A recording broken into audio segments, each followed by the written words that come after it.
Good morning everyone, कैसे हैं आप सब और क्या हाल समाचार हैं आपके। देखिए सैटरडे को सुबह सुबह लोगों की नींद हराम कर दी या नींद खराब कर दी कहा जाए तो एक ट्वीट आया, समथिंग बिग सून इंडिया, हिंडनबर्ग के द्वारा।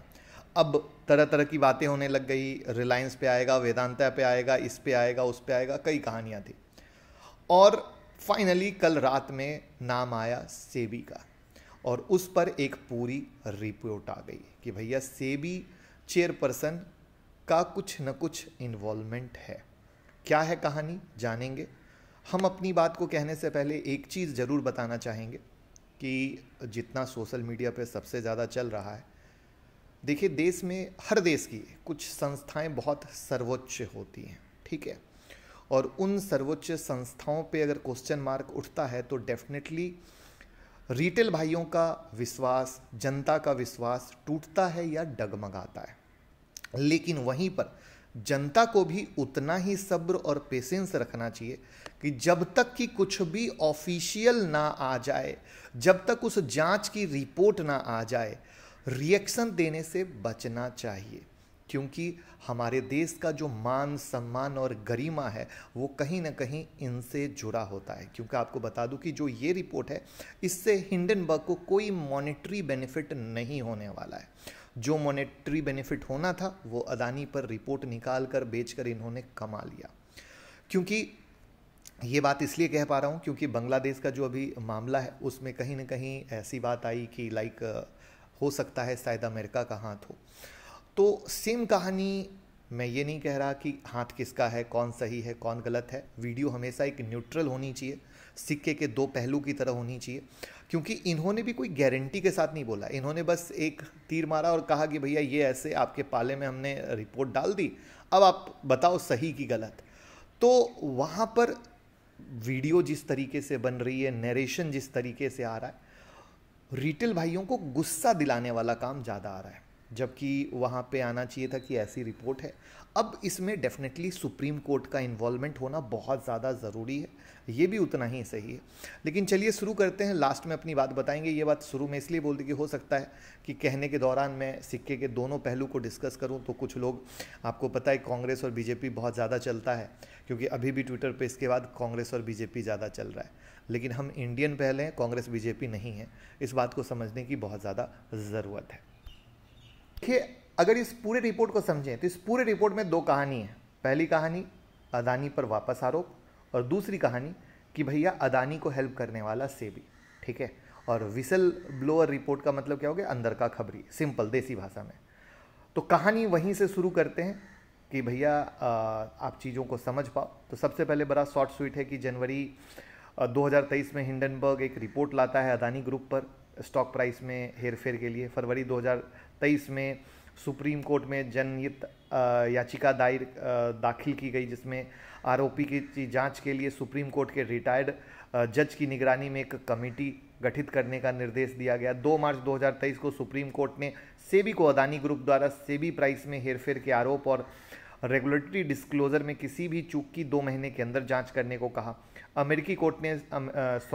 सुप्रीम कोर्ट ने अमेरिकी शॉर्ट सेलर की रिपोर्ट के बाद इंडियन इन्वेस्टर की सुरक्षा पर विचार करने के लिए एक पैनल का भी गठन किया, जिससे ग्रुप के बाजार मूल्य में जो 140 अरब अमेरिकी डॉलर से भी अधिक की गिरावट आई थी। क्योंकि आपको पता है कि अदानी ग्रुप के शेयर में बम्पर वाली गिरावट आई थी।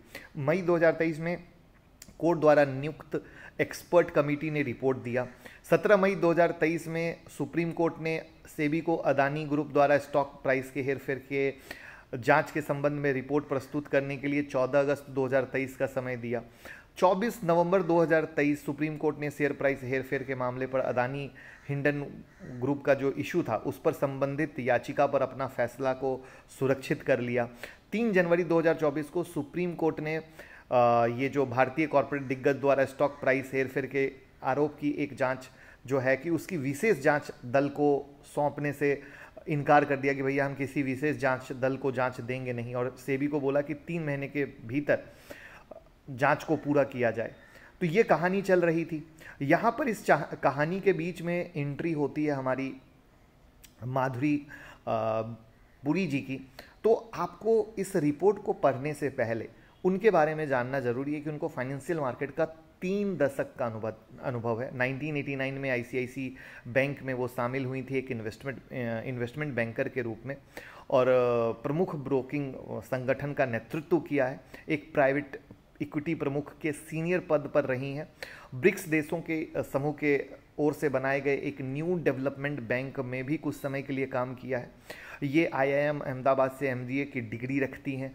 सेंट स्टीफेंस कॉलेज नई दिल्ली से गणित में ग्रेजुएट की डिग्री रखती हैं। उन्होंने संगाई में न्यू डेवलपमेंट बैंक के सलाहकार और प्राइवेट इक्विटी फर्म, और उसके अलावा ग्रेटर पैसिफिक कैपिटल के सिंगापुर ऑफिस के प्रमुख की जिम्मेदारी निभाई है। बैंक से लेकर टेलीकॉम सेक्टर में काम किया है। आईसीआईसी सिक्योरिटीज लिमिटेड में एमडी, सीईओ और आईसीआईसी बैंक के बोर्ड में एग्जीक्यूटिव डायरेक्टर के तौर पे काम किया है। भारत लौटने पर बुच ने आइडिया सेलुलर लिमिटेड और एनआईआईटी लिमिटेड जैसे कई कंपनी के बोर्ड में नॉन एग्जीक्यूटिव डायरेक्टर के पद पर काम किया है। एक छोटा सा फाउंडेशन भी है जो जमीनी स्तर पर एनजीओ के रूप में काम कर रहा है। उसके बाद उन्होंने 5 अप्रैल 2017 और 4 अक्टूबर 2020 के बीच में WTM के रूप में अपने कार्यकाल के दौरान सेबी के पूर्व चेयरमैन अजय त्यागी के साथ मिलकर काम किया है। तो मतलब एक बहुत बेहतरीन कैरियर है, मतलब पढ़े लिखे लोग हैं, ये समझने वाली बात है। जैसे एक होता है ना कि कोई अनपढ़ लोगों को बना दिया गया हो, पैरवी पे बना दिया गया हो, तो मेरा ये बताने का मकसद था ये पैरवी वाले लोग नहीं है, पढ़े लिखे लोग हैं, इसीलिए मैंने इनकी इतनी डिग्री बताई। और मैंने कहा ना दोनों हिस्से को हम क्लियर करेंगे, हम एक हिस्से को नहीं रखेंगे, ये कभी मत भूलिएगा। तो अब जैसा कि आपने देखा ही कि आया कि भैया समथिंग बिग सुन करके, तो इनका कहना था कि भैया अदानी ग्रुप और सेबी चीफ के बीच लिंक होने का आरोप है, ठीक है। और विसिल ब्लोअर से मिले जो दस्तावेज हैं, इससे पता चलता है कि जिन ऑफशोर संस्थाओं का इस्तेमाल अदानी मनी साइफनिंग स्कैंडल में हुआ है, उसमें सेबी अध्यक्ष माधुरी पुरी बिच जी की हिस्सेदारी थी। ये है सबसे बड़ा यहाँ पर कहानी। अब ये जो हिस्सेदारी थी ये ऑफशोर में हिस्सेदारी थी, और ये डॉक्यूमेंट का हवाला देते हुए कहते हैं कि बुच और उसके पति के पास एक ऐसे ऑफशोर फंड में हिस्सेदारी थी जिसमें गौतम अदानी के भाई विनोद अदानी द्वारा बड़ी मात्रा में पैसा इन्वेस्टमेंट किया गया था। इसके अलावा माधुरी बुच और उनके पति धवल बुच ने 5 जून 2015 को सिंगापुर में IP प्लस फंड 1 के साथ अपना खाता खोला, और IIFL के एक प्रिंसिपल द्वारा जो सिग्नेचर फंड की घोषणा में कहा गया, और जो इन्वेस्टमेंट का सोर्स है सैलरी है, और दंपत्ति की कुल इन्वेस्टमेंट $10 मिलियन आंकी गई है। उससे पहले अगर आप देखोगे यहाँ पर तो बस सिंपल सा इनका यही कहना है कि भैया 18 मंथ हो गए, हमने रिपोर्ट की, उल्टे सेबी ने हमें सो कॉज नोटिस भी भेज दिया, हमने वापस जवाब भी दिया, बट कुछ कथा कहानी निकल के नहीं आई, ठीक है। तो क्यों कहानी नहीं निकल के आई? क्योंकि वही कहानी जो मैंने अभी शॉर्ट में आपको शुरू में बताई उसकी कहानी है। क्योंकि उनका आरोप है कि ऑफशोर मॉरिशस फंड की स्थापना इंडिया इन्फोलाइन के माध्यम से अदानी के एक निदेशक ने की थी, और ये टैक्स हेवन मॉरिशस में रजिस्टर्ड है। मैं अपने मन से कुछ नहीं बोल रहा हूँ, ना बोलने वाला हूँ। जो यहाँ पे लिखा है, जिस रिपोर्ट की है, बस मैं वो बात कर रहा हूँ। इस बात को याद रखिएगा, क्योंकि देखिए इतना बड़ा लीगल मामला है तो चीज़ें क्लियर होनी चाहिए, ठीक है। माधुरी पुरी बुच जी ने अपनी पति को ट्रांसफ़र किए अपने शेयर। रिपोर्ट में आरोप लगाया है कि भैया कि माधुरी पुरी बुच जी ने अपने शेयर पति को ट्रांसफ़र किए, और अप्रैल 2017 से लेकर मार्च 2022 के दौरान माधुरी पुरी जी सेबी की सदस्य होने के साथ साथ चेयरपर्सन थी, और उनका सिंगापुर में अगोरा पार्टनर्स नाम से कंसल्टिंग फर्म में 100% की हिस्सेदारी थी, ठीक है। जो समरी मैंने निकाली है और मैं इसको नीचे करते जा रहा हूं, ध्यान से समझिएगा। 16 मार्च 2022 को सेबी के चेयरपर्सन पर नियुक्त किए जाने से 2 हफ्ते पहले उन्होंने कंपनी में अपने शेयर्स अपने पति के नाम ट्रांसफ़र कर दिए, ठीक है। तो कहानी बहुत क्लियर है कि विसिल जो ब्लोअर डॉक्यूमेंट उसके मुताबिक क्या हो गया कि माधुरी पुरी जी जो सेबी की चेयरपर्सन है के पति की ऑफ स्क्योर ऑफशोर फंड में हिस्सेदारी, और इसका इस्तेमाल क्या हो गया भैया, अदानी के पैसे के हेर फेर में हो गया।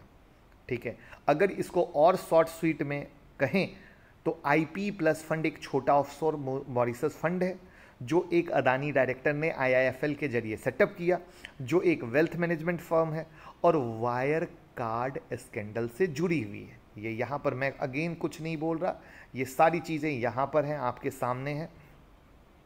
ठीक है, और जुड़ी हुई हैं, ये अगेन ध्यान रखिएगा। विनोद अदानी गौतम अदानी के भाई हैं। इन्होंने इस स्ट्रक्चर का इस्तेमाल करके इंडियन मार्केट में इन्वेस्ट किया, जिसमें फंड अदानी ग्रुप के पावर इक्विपमेंट के ओवर इनवॉइसिंग से साइफन किए गए। इसके साथ ही एक अलग इन्वेस्टिगेशन, ये यहाँ पर मैं दिखा रहा हूँ, ये देख लीजिए, फाइनेंशियल टाइम ने दिखाया कि ZDOF का parent fund Bermuda based global opportunity fund 2 Adani associate ने अदानी ग्रुप के शेयर में लार्ज पोजीशन बनाने और ट्रेड करने के लिए यूज़ किया, वो भी यहाँ पर कहानी है। ये नेस्टेड फंड इंडिया इन्फोलाइन के थ्रू मैनेज किए जाते हैं, जिसे अब 361 कहते हैं। आईआईएफएल जो इंडिया में एक publicly listed wealth management firm है, पब्लिकली लिस्टेड, ध्यान से, ठीक है, जो कन्वोल्यूटेड फंड स्ट्रक्चर बनाने में इन्वॉल्व रहता है, और इसका वायर कार्ड स्कैंडल जर्मनी का सबसे बड़े फ्रॉड केस से भी कनेक्शन है। यूके कोर्ट में एक लॉ सूट के मुताबिक आईआईएफएल वेल्थ ने वायर कार्ड के टेक ओवर डील में मॉरिशस फंड स्ट्रक्चर का इस्तेमाल कर फ्रॉड किया था। ये भी आपके सामने दिख रहा है। यानी मंडे को और किसी की दगे ना दगे, किस शेयर की दगेगी, कमेंट में बता दीजिए। यहां पर आप सबको पता है कि जब रिपोर्ट आई थी अदानी के शेयर में गिरावट आई थी, ठीक है, तो अब इनके बाद क्या हुआ, सुबह सुबह ये सारी रिपोर्ट जो यहाँ पर है, इसके बाद यहाँ पर इस रिपोर्ट में यह भी कहा गया है कि भैया ये हिंदू बिजनेस लाइन की है कि Gautam Adani meet SEBI chairperson Madhuri पुरीबुच, first time high profile businessman to visit SEBI chief headquarter, जब इन्होंने चार्ज लिया। तो ये अपने आप में, मतलब वही मैंने कहा ना कि इन्होंने हिट एंड ट्राई किया है, जहाँ पर उनकी पूरी डिटेल दी है, ये लिंक मैं डिस्क्रिप्शन में डाल दूंगा।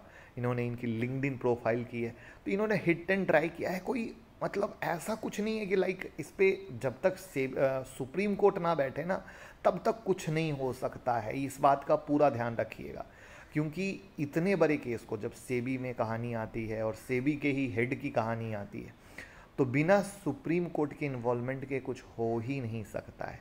यहाँ पर ये बात अलग है कि हिंडनबर्ग के आरोप को निराधार बताया है सेबी की अध्यक्ष ने, और उनका कहना है उनका फाइनेंस एक खुली किताब है, और ये दुर्भाग्यपूर्ण है कि हिंडनबर्ग रिसर्च जिसके खिलाफ सेबी ने कार्रवाई की, मतलब जो आया था जवाब, उस पर कारण बताओ नोटिस भेजा, उसी के जवाब में चरित्र हनन का प्रयास किया गया है। अब क्या किया गया है, कौन किया है, ये वक्त बताएगा, बट ये पूरी रिपोर्ट आपके सामने है, जिसकी समरी मैंने आपको बताई।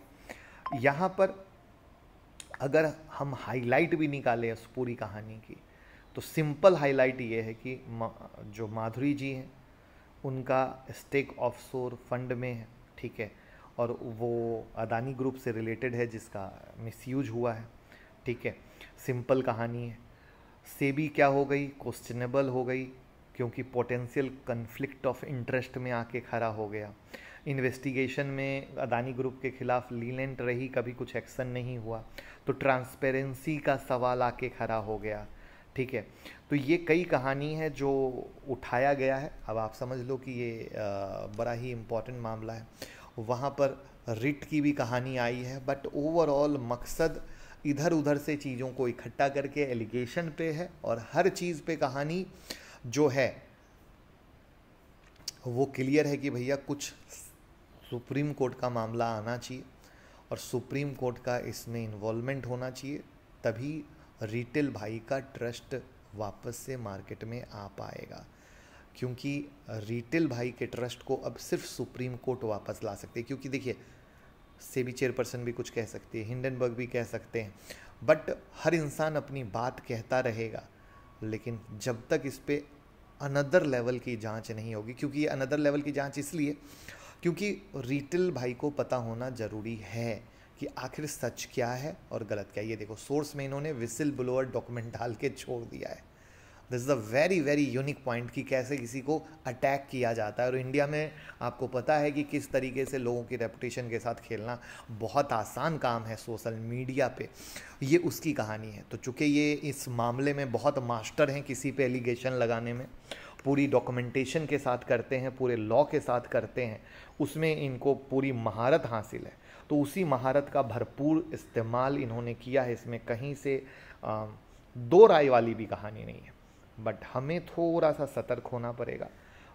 पेनिक हमें पता है कि माधुरी जी ने FNO पे जो एक्शन एंड ऑल दैट की बात की है, सारे रिटेल भाई नाराज़ हैं। बहुत लोग सोशल मीडिया पे कह रहे हैं हाई लग गई है, रिटेल भाइयों की हाई लगी है। सब अपनी जगह सही है, बट जब देश की बात आती है, इस तरह की बात आती है, तो कोई बाहरी इंसान अगर कह रहा है तो हमें आँख नाक कान खुले रख कर बातों को करना है। क्योंकि क्या होता है कि अभी आज के डेट में क्या हो गया, सिंपल कोई भी बात को बीजेपी वर्सेस कांग्रेस कर दो। जो बीजेपी फेवरेट हैं वो कांग्रेस को गाली देंगे, जो कांग्रेस फेवरेट हैं वो बीजेपी को गाली देंगे। जो तीसरा इंसान है उसको कुछ पता ही नहीं चलता है, वो बस उन बातों के पीछे एक मतलब निकालने की कोशिश करता है। आप ट्विटर पे अगर चले जाओ और सिर्फ यहाँ से हिंडनबर्ग रिसर्च टाइप करो तो आपको पाएगा। अभी जैसे एक एग्जांपल के लिए कांग्रेस को पूरा मौका मिल गया, तो बस मौका मिलने वाली कहानी होती है। यानी हर इंसान अपना मौका निकालने में डूबा हुआ है, देश की चिंता करने की कहानी नहीं है। तो वहाँ पर मुझे लगता है पर्सनली जो लॉ कहते हैं वो बहुत इंपॉर्टेंट आएगा। और वो बिना लॉ को जाने समझे कि एक एग्जांपल के लिए ऑफशोर फंड में मेरा भी इन्वेस्टमेंट हो और वो इन्वेस्टमेंट हो और उसमें अदानी का भी हाथ हो, तो क्या ये कहलाएगा कि मुकुल अग्रवाल भी इन्वॉल्वमेंट था? तो होने को कुछ भी हो सकता है। Try to understand. इसीलिए नरेशन और नैरेटिव बहुत इंपॉर्टेंट आता है। इसीलिए मैंने बहुत ठंडे दिमाग से कहा था वीडियो को 2 बार देखिए, 4 बार देखिए, 5 बार देखिए। एक स्टॉक जिसकी दगने वाली है वो भी बता दिया, मंडे को कैसे मार्केट रिएक्ट करेगा इन चीज़ों से वो देखने वाला है। बट मॉनेटरी बेनिफिट कहीं से नहीं है हिंडनबर्ग को। ये एक डेफिनेटली जिसको कहते हैं नाम खराब, जैसे एक आप लोगों ने वो देखा होगा जो शो आया था अभी टीवी पर, जिसमें कहा गया था कि किसी का काम खराब करना हो तो उसका नाम खराब कर दो, राइट है ना। तो वो बड़ी इंपॉर्टेंट आती है, वेब सीरीज़ थी ना वो जो, तो वो बड़ी इंपॉर्टेंट आती है। तो मैं वो वेब सीरीज़ का नाम ही भूल रहा हूँ। तो उसमें तो वही वाली चीज़ है। तो ये बहुत ही इंपॉर्टेंट आता है। I will say please don't panic, market को रिएक्ट करने दें। आप मंडे को अस्थिर से बैठें, कोई जल्दबाजी ना करें। जल्दबाजी में आपका काम खराब होगा, बाकी किसी और का काम खराब हो ना हो कुछ नहीं, आपका काम जरूर खराब हो जाएगा। क्योंकि मार्केट कैसे रिएक्ट करेगा किसी को नहीं पता है। बैठे बैठे भविष्यवाणी करना, जैसे बहुत लोग भविष्यवाणी कर रहे थे रिलायंस पे आने वाला है, कोई लोग वेदांता की बात कर रहे थे, कोई कोटक महिंद्रा की, जैसे मुझे लग रहा था कहीं पता नहीं कोटक पे इन्होंने एलिगेशन उठाया था, कहीं कोटक की कहानी ना हो। तो सबका अपना अपना व्यू था, व्यू अलग होता है, रियल अलग होता है। तो ट्रेडिंग में आपके पैसे लगते हैं, खून पसीने की कमाई लगती है। तो ये बड़ा आता है। मुझे नहीं पता मेरी वीडियो आपको कैसी लगी, आप किस तरीके से इस पे लेंगे। हो सकता है कुछ लोग मुझे भी गालियाँ दें, अगर अच्छा लगे तो कमेंट में बताइए, लोगों के साथ शेयर कीजिए। बट मैंने एक बहुत ही न्यूट्रल और जेन्युइन वीडियो बनाने की कोशिश की है, क्योंकि आखिर बात देश की है, और जब बात देश की होती है तो बहुत ही सोच समझ कर कुछ कहना पड़ता है। तो वीडियो को ज़रूर शेयर कीजिए कि एक सही न्यूट्रल पक्ष जा सके और लोग एक किसी भी डॉक्यूमेंट को देखने का सही नज़रिया देख सकें। Thank you so much.